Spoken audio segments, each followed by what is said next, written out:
Assalamualaikum warahmatullahi wabarakatuh. Perkenalkan, nama saya Khairani Laila, SPI MAGR. Saya adalah salah satu dosen dari Universitas Asahan Kisaran, yang mana saya mengajar di Fakultas Pertanian, program studi budidaya perairan. Jadi di sini saya akan menjelaskan bahwa saya pernah melakukan penelitian dengan judul pengaruh substrat yang berbeda terhadap pemijahan ikan sepat siam. Jadi ikan sepat siam salah satu objek yang akan saya gunakan dalam penelitian saya ini. Kenapa saya harus memilih ikan sepat siam?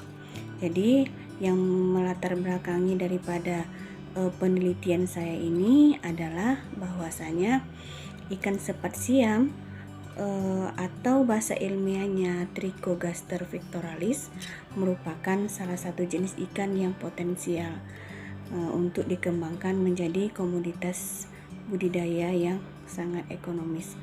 Di sini juga bertepatan di Kabupaten Asahan itu banyak sekali jenis ikan sepat siam, yang mana jenis ikan sepat siam ini yang bisa didapat hanya di perairan sungai, rawa, danau, dan waduk.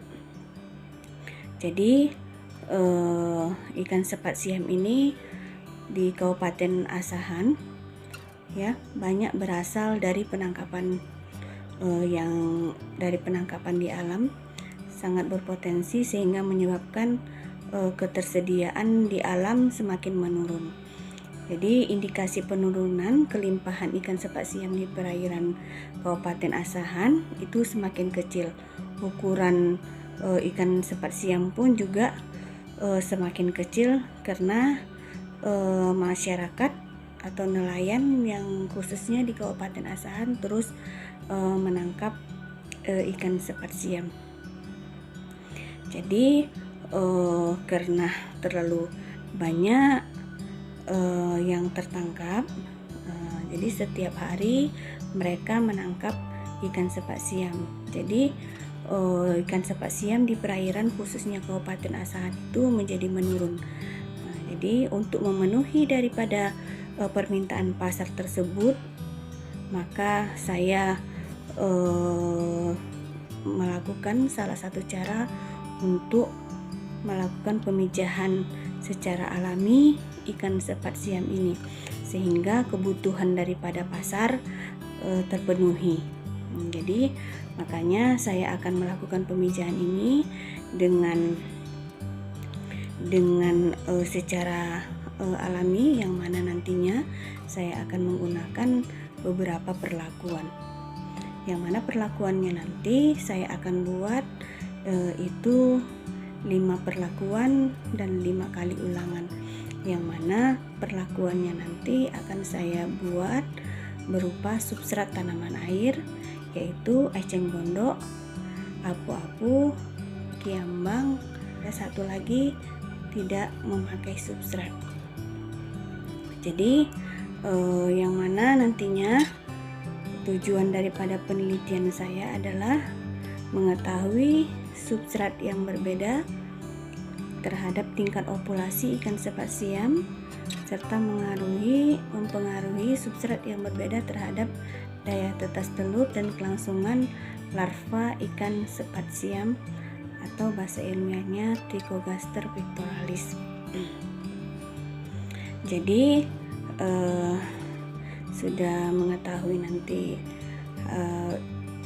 tingkat substrat, kemudian yang mana nanti metode yang akan saya gunakan dalam penelitian ini adalah yaitu di mana saya akan melaksanakan penelitian ini di laboratorium Fakultas Pertanian, program studi budidaya perairan. Alat bahan yang saya gunakan, alatnya berupa styrofoam, itu ada 25 buah nanti akan saya gunakan karena saya memakai 5 perlakuan dan 5 kali ulangan. Kemudian styrofoam ini kegunaannya adalah sebagai wadah uji penelitian. Kemudian akan saya gunakan timba, tangguh, selang, aerasi, timbangan analitik, termometer, pH meter, diometer, penggaris kertas, penggaris, pena, kamera smartphone, loyang. Kemudian bahan yang saya gunakan yaitu induk ikan sepat siam sebanyak 50 ekor, yang mana nantinya 25 ekor induk ikan jantan dan 25 ekor lagi induk ikan betina. Kemudian bahan yang akan saya gunakan lagi yaitu substrat yang akan saya gunakan dalam penelitian berupa eceng gondok, kiambang, apu-apu, ajola. Kemudian yang satu wadah lagi adalah saya buat kontrol gitu tanpa substrat, air, kemudian PK atau kalium panganat. Metode yang saya gunakan dalam penelitian ini adalah berupa rancangan acak lengkap. Nah, jadi rancangan acak lengkap ini adalah sebagai digunakan bila media atau bahan percobaan seragam. Jadi penelitian ini 5 perlakuan dan 5 kali ulangan. Jadi prosedur kerja dalam penelitian saya yaitu induk ikan sepat siam dewasa itu dengan bobot atau panjangnya itu sekitar lebih kurang 7 cm. Kemudian saya gunakan wadah pemijahan berupa styrofoam dengan ukuran 50 cm kali 35 cm kali 35 cm panjang dan lebarnya, dengan substrat yang berbeda, yang mana tadi substratnya adalah eceng gondok, kiambang, apu-apu, ajolah, dan kontrol. Nah, jadi di situ nanti tempat penempelan telur daripada induk ikan sepat siam. Jadi sebelum memulai pemasukan induk di dalam wadah, jadi yang saya lakukan adalah pencucian daripada styrofoam dan juga pencucian daripada substrat, yang mana styrofoam ini akan saya gunakan sebagai tempat pemijahan ikan sepat siam. Makanya saya bersihkan terlebih dahulu, kemudian saya diberi larutan PK atau kalium panganat. Saya diamkan selama 1 malam. Jadi setelah saya diamkan 1 malam, maka akan saya lakukan perendaman dan membersihkan styrofoam itu kembali, dan kemudian saya keringkan styrofoam tersebut. Jadi setelah kering, setelah bersih semua styrofoamnya, maka saya akan memasukkan air di dalam styrofoam itu tingginya sekitar 30 cm. Setelah saya masukkan air, kemudian substrat berupa tanaman air yang saya gunakan juga saya bersihkan agar tidak ada patogen yang menempel di dalam substrat tersebut. Setelah saya bersihkan, saya cuci dengan air bersih, saya lakukan penjemuran, kemudian saya masukkan ke dalam saya masukkan ke dalam wadah substrat tersebut. Jadi 5 wadah menggunakan eceng gondok, 5 wadah styrofoam lagi saya gunakan menggunakan ajola, 5 wadah lagi saya gunakan tanaman air apu-apu, kemudian 5 wadah lagi saya gunakan tanaman air kiambang, 5 styrofoam lagi saya gunakan sebagai tidak menggunakan tanam air, itu adalah kontrolnya.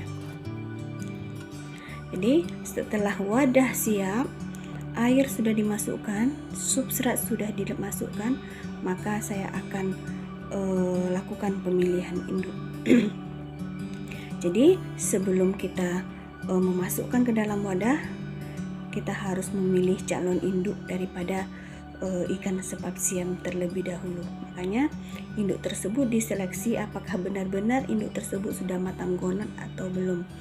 Jadi ikan yang dijadikan induk harus benar-benar berkualitas. Ciri-ciri jantan ikan sepat siam adalah warnanya lebih cerah. Warna induk ikan jantan warna lebih cerah.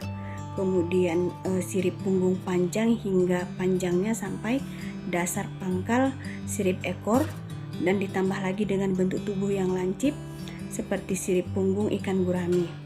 Sedangkan ciri-ciri induk ikan betina warnanya lebih gelap, tidak terlalu cerah ya. Kemudian berbentuk bulat dan pendek dengan dasar pangkal sirip ekor yang sangat rendah. Setelah selesai induk ikan sepat siam, dilakukan pemilihan induk apakah sudah matang gonan atau belum.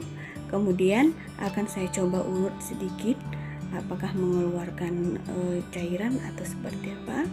Makanya setelah dilakukan pemilihan induk tersebut sudah siap untuk dilakukan pemijahan. Setelah itu induk tersebut dimasukkan ke dalam wadah pemijahan yang telah dipersiapkan. Jadi setelah dimasukkan induk di wadah pemijahan itu, perbandingan rasionya adalah jantan 1 betina 1, jadi 1:1. Jadi dimasukkan terlebih dahulu sampai menunjukkan